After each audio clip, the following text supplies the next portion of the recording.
दुनिया देखी और इतना जानता हूँ कि दुनिया में किसी चीज का कोई भरोसा नहीं। तिमी जुन तारा भन्छौ म तिमीलाई हेरी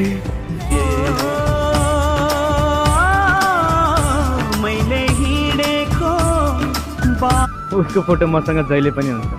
यही फोटो र सम्झना त बाँकी छैन जुन सधैँ मेरो साथ हुन्छ। कतै